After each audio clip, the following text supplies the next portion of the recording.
Hello, I just wanted to make a quick and dirty little video explaining how I've been using the Sympathetic Resonator mode on the Chase Bliss Lost and Found. Mainly because the way that I've been using it I've not seen shown off really by anyone at all, even though it's a very beautiful function, and that has to do with the freeze function here. So how it's usually been used is as a kind of a resonator that will follow along very directly with everything that you feed it, and create these resonances with every note that you give it, right? So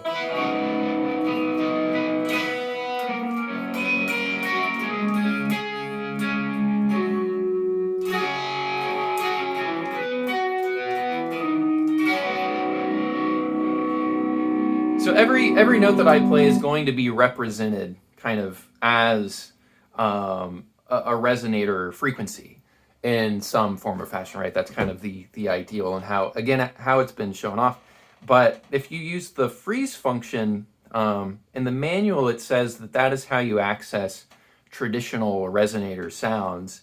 And what I found that means is that if you freeze a certain note and then play along on top of it, you will be resonating with that note or notes, right? And so you can end up creating these very beautiful dynamic textures.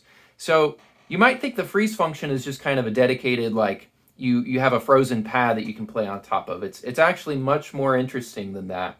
So to show you, I have two resonators.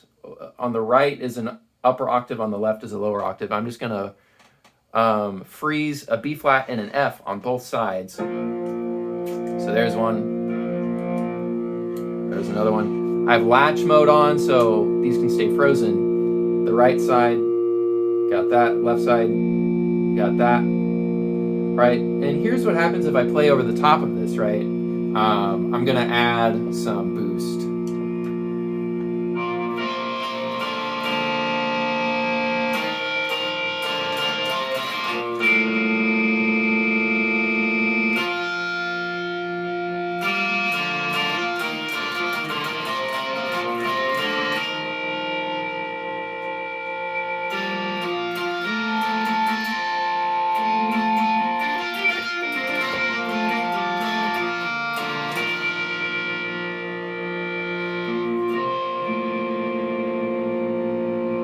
Right, so you get these beautiful textures that are responding to what you're feeding it, right? It's resonating along with what you're feeding it. And I find that is very desirable. You make these incredible textures just by playing a certain melody. You have to be thinking, of course, well, what notes am I going to be hitting to make it resonate or whatever. You have to, think about that kind of stuff. Yeah, so if you have the feedback turned up all the way, obviously these notes are going to be resonating infinitely until you give it more. But if you turn that down, right, you just kind of get this kind of resonancy reverb sort of thing. And I found that if you actually play non-pitched sounds, you can create these very interesting textures. Right, I'm just playing muted strings. If I turn up the feedback, you can make it a little bit more clear in terms of it resonating with that B flat and that F.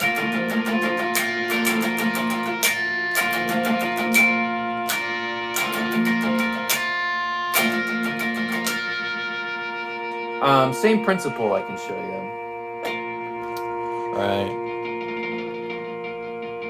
So it's taking whatever you feed it and kind of putting it through the lens of those notes that you gave it. I also found having a fuzz before it in this mode is quite nice as well.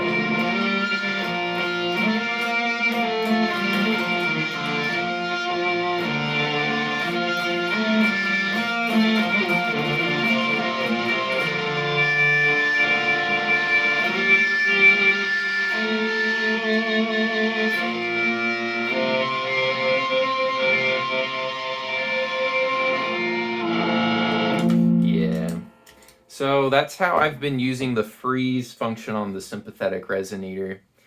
It's shown me that it's actually a lot more similar to the prismatic wall than some of us were imagining, right? It's not just something that's following along you're playing, but you can actually identify what notes you would like to resonate and then feed whatever information you want and allow those resonances to respond to your playing. I think it's great. It sounds great on keyboard. I've messed with it on a sampler. It makes it sound magical, crazy, funky. So I've been really enjoying the sympathetic resonator on the Lost and Found. And you should explore the freeze function. Thanks for watching. See ya.